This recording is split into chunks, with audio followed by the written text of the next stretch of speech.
Hello and welcome to the Grand Line Review, your source for everything One Piece. If you've ever seen one of my videos before, chances are you're aware of how much of a manga purist I am. That's why today's top 5 list may shock you, because we are going to be doing the unthinkable and examining moments in the series that were actually done better in the anime. What? And look, I know it's a small pool to judge from, but I assure you, they do exist. The criteria for this list is ever so simple. The selected moment in the series must have occurred in both the manga and the anime for comparison, and it quite simply needs to be more effectively conveyed in its animated medium.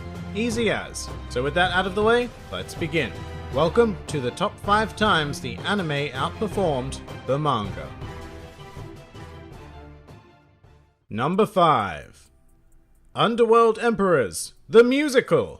Alright, let's commence this list with a collective of cool characters introduced at the business end of Whole Cake Island, more commonly known as Morgan, Stussy, and the other dude bros. Now in the manga, these guys had a pretty cool introduction, presenting themselves on a wonderfully drawn 2-page spread. Not a whole lot of room for creativity when it came to the anime adaptation, or so I would have thought. Instead, continuing the musical Disney theme that Whole Cake Island introduced us to, the wonderful people of Toei decided to turn this fairly flat introduction into an entire musical number of its own. Furthermore, the music itself took inspiration from the classical big band swing style of the early 1930s, which coincided with the era of classical real-world underground figures such as Al Capone. So the instrumental alone managed to evoke a nice period underworld sense that is also reflected in the clothing of some of the characters like Stussy and Dufeld. The one negative thing I will say is that once the dialogue began, it was pretty clear that these were just manga lines inserted into a song they really had no business being in, but who cares? Because this uncharacteristically creative decision from Toei elevated this scene from a fairly bland introduction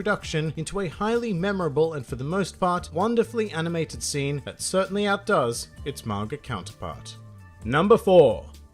Saint Charlos. Alright, this particular scene pops up a lot in relation to my top 5 lists, whether it be best punches or the most hated characters, but for good reason. It is a fantastically constructed moment in the series that stands out for a wide array of reasons, but in this particular case, the anime absolutely outdid itself. Arguably the greatest advantage the anime medium has over its manga counterpart is sound. Manga does its best to insert sound effects, and they do work quite well, but they do not compare to a well-crafted soundtrack. This scene works so damn well because of the journey the music takes us on. From the somber isolated moment with Hachi to the epic slow walk of Luffy towards Charlos, the anime soundtrack deserves almost 100% of the credit for pumping us up for the inevitable punch. And it didn't stop there, because in another bold move from Toei for the actual impact of the punch, they decided to remove all color, creating a very basic bright and stark environment, which when juxtaposed against the detailed dark and dingy auction house created maximum impact for Luffy's strike and resulted in one of the most memorable scenes in the history of the series. Number 3.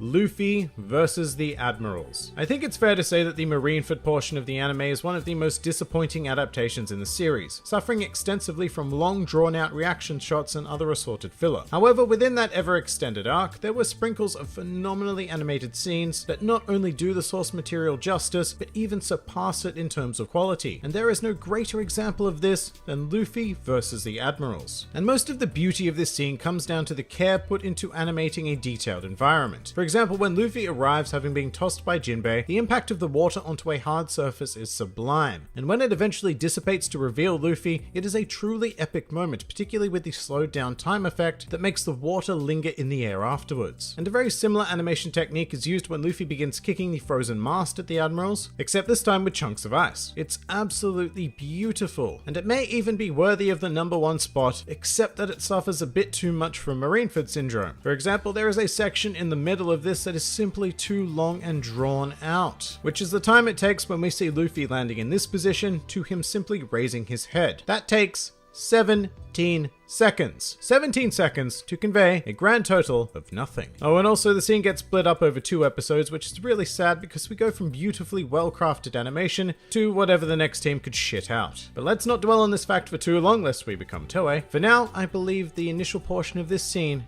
absolutely outdoes its manga counterpart. Number 2. Gear Second.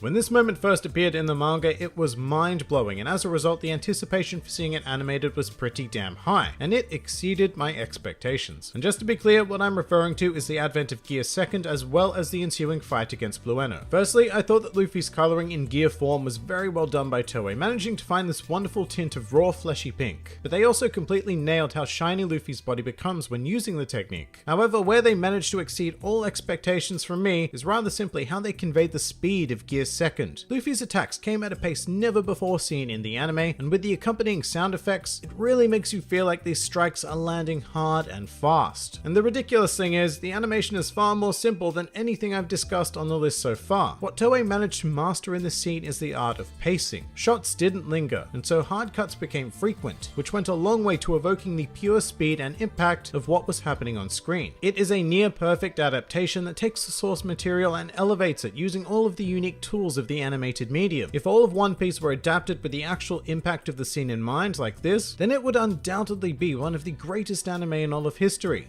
But for now, I'll settle on this scene being a rare example of a moment in Toei history where they surpassed the manga. Number 1. The defeat of Crocodile.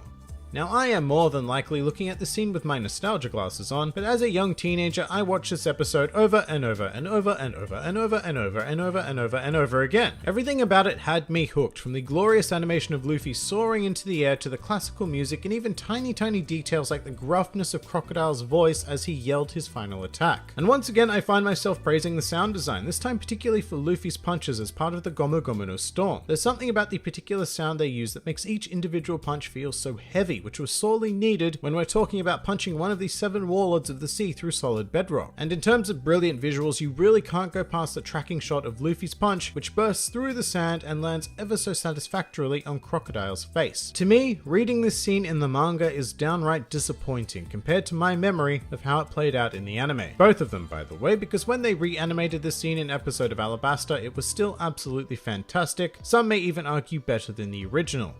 I wouldn't, but some might. In either case, this scene is the epitome of what an anime adaptation should strive for: to take the structure of the source material and bring it to life. And that is why the defeat of Crocodile stands at the top of this list. But that pretty much does it for the top 5 times the One Piece anime outperformed the manga. If you enjoyed this video, then feel free to like, favorite, or subscribe. And if you are in any way keen on supporting this independent channel, then please do check out my Patreon, Discord server, or Twitter, the links to which are in the handy description below. And finally, please do comment with your own chosen moments where the anime outdid the manga. This has been the Grand Line Review, and I'll see you next time.